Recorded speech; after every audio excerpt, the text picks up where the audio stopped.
Hello everyone, I hope you're doing well. I'm Milad Kambari, and welcome to the introduction of another add-on from the Blender add-on collection. This add-on provides us with one of the most practical features we need for environment creation, and specifically for arranging models within that environment. What is that? Blending models together. When we want to work on environments, we encounter a few problems. Firstly, since the color scheme of our environment must be consistent in all aspects, meaning we cannot have an environment where each of the objects has a different color.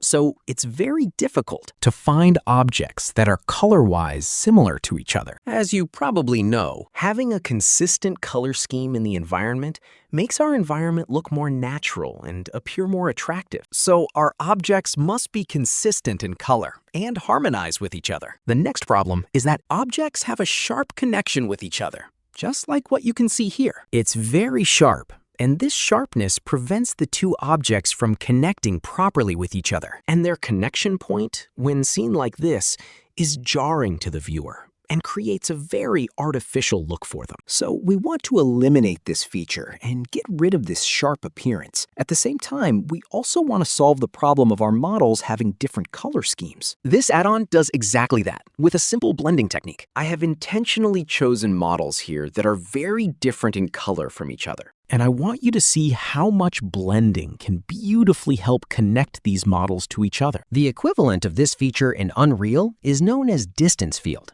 but here we refer to it as blend mode. This add-on is very easy to use. You just need to select the object that the blend will be applied to as set A, and the surface object that will act as our blend source. We select it as the second object, as our surface or landscape, and then simply hit Blend. When you press the Blend button, our floor material will be placed onto our main body. Now you can both decrease and increase its level of influence. What we had before was this. Look at the sharp result here. Now, see how much better the blend result is? Or you can increase the spread.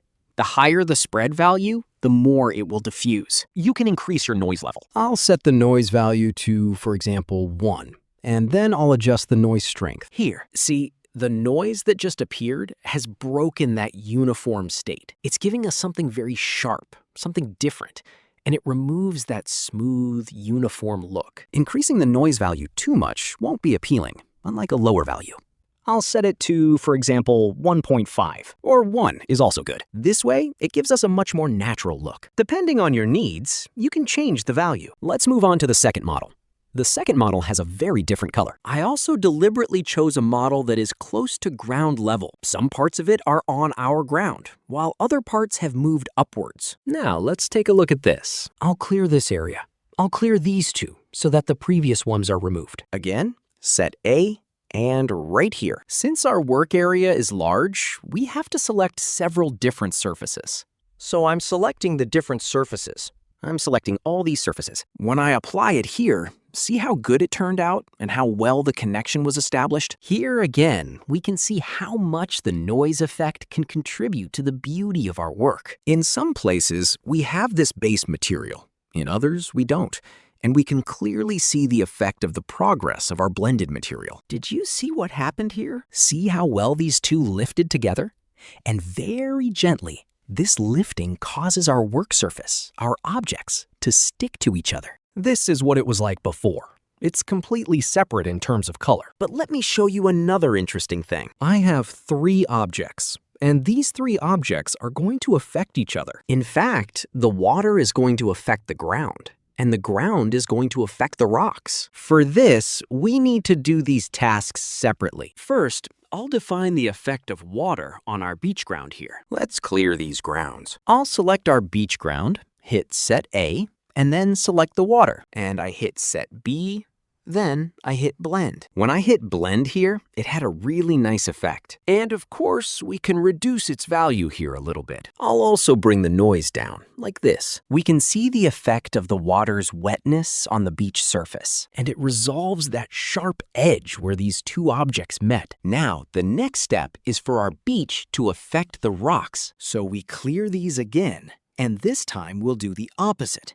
This time, we'll have our ground act as Set B, and our rocks act as set A. Now I'll hit blend here again. Now I want the spread on this surface to be wider and not affect these specific parts. How do I do this? Because the current model has two tall materials on it, the changes we make might affect both the area where the water meets the ground and the rock section. How do we control it separately? You just need to select what you want the changes to be applied to. I'll select these and set this to 0.6. The changes were only applied to this. Now, I'd say the water section also has a somewhat high value. Let's control this one part of our work. I'll select this one too and set its value to 0.1. Let me make it less.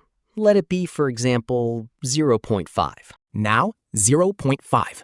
Oh, 5. Now, in this form, it's reduced. But in my opinion, the previous one was better. Let me select this. This one was better. This was more attractive. So you see how well the objects that had different colors matched each other? And it caused that we have something much neater, cleaner, and more uniform. I hope this add-on is also attractive and interesting for you. I think here, the water's impact can be a little less. It should be at this specific level. It shouldn't be too transparent. Now it looks more appealing. Well, this was something that just came to my mind for a moment. But back here, I want to show you something. When your blend is finished, to clear it, you just need to select the object that the blend is applied to, like this. And when we hit Remove Blend, the blend is removed from this object. Now I'll clear these, and I want to tell you another point, and that is I'll select this object, select the floor object too, and select this object as well. Now I press the button and it's blended here. Right, we'll increase its strength and we'll bring its value higher. Don't forget here, you must select it when you want to see its effect, because you might have several objects, and if you want to see the effect on your desired object, make sure to select that object. Now look at this here. I'm going to rotate this object now. For example, if it comes here, you see the effect. It's being applied live. This means even if you rotate your object, it reacts to your object's rotation, and it's applying its effect live for us on our entire object. These were the explanations for this add-on. I hope it's very useful for you.